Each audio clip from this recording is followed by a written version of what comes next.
তো হ্যালো বন্ধুরা, আজ আমি করবো চুলে হেনা। তো চলো, আমি কিন্তু হেনাটাকে প্রথমে ভালো করে মেখে নিয়েছিলাম। মেখে নেওয়ার পরে কিন্তু আমি এটা চুলে লাগাচ্ছি, মানে চুলে মাখিনি, মানে এটা চুলে লাগাচ্ছি ভালো করে।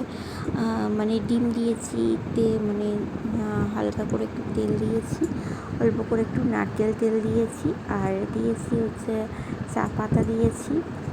চার জলে আমি ফুটিয়ে নিয়ে আমি ভালো করে মাখছি।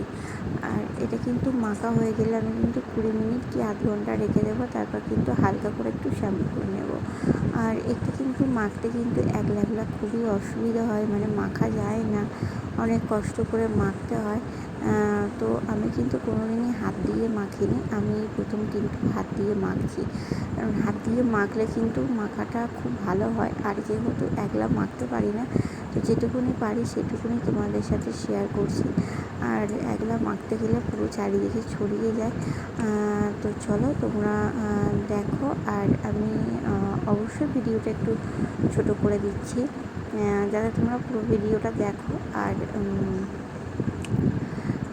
যেহেতু দেখো, আর যারা আমার চ্যানেলে নতুন আছো তারা প্লিজ চ্যানেলটা সাবস্ক্রাইব করবে। এইভাবে আঠার মতন করে লাগিয়ে নিতে হবে চুলের চারিদিকে, মানে চুলের পুরো ভিতরের সব আর কি লাগিয়ে নিতে হবে, যাতে আমাদের পুরো চুলটা একটা হালকা সিল্কি ভাব আসে, আর হালকা একটা কালো ভাব আসে।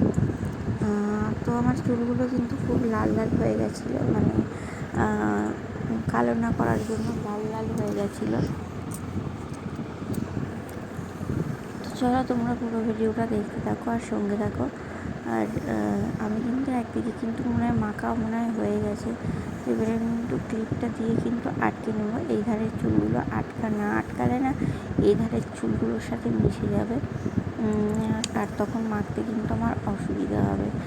আর এগুলোর ভিতরে একদম লাগেনি, তো সেই জন্য একটু লাগিয়ে নিচ্ছিলাম। তো চলো তোমরা পুরো ভিডিওটা দেখতে থাকো আর সঙ্গে থাকো।